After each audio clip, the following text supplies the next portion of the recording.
Isang recipe ang ating gustong ibahagi sa inyo, ang ating pagpaksiw ng isda na ito. Samahan niyo ako, gagawa tayo ng simpleng paraan.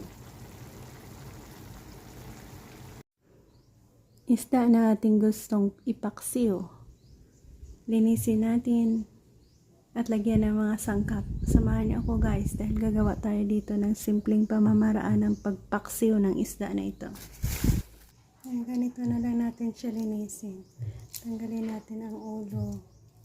Easy lang naman. Sabay niyan. Lagyan natin ang ating kamay papunta sa bituka.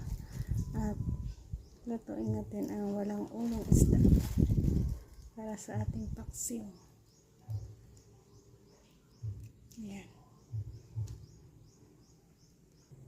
Yan, mayroon tayong nilagay na kamatis sa ating kawali. I-arrange natin ang ating isda.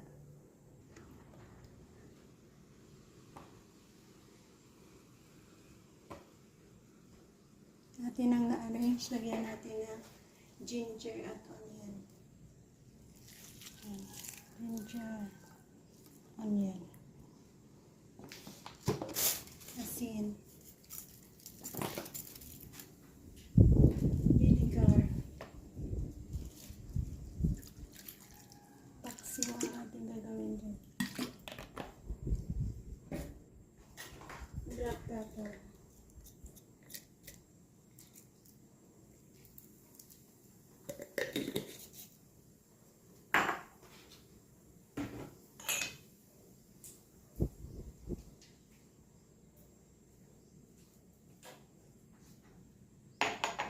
sili, 2 pirasong sili.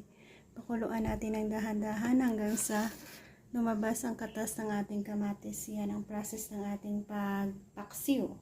Yan, isa lang natin dyan sa mahinang apoy. At balikan natin once na maluto na. Ito na ang lagay ng ating paksiw. Dumami ang kanyang tubig.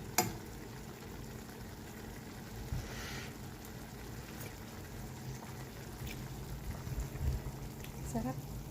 So yan, dito na ako mag-e-end. Thank you for joining me guys. Ito na ang ating paksiw na isda. Salamat and God bless us all.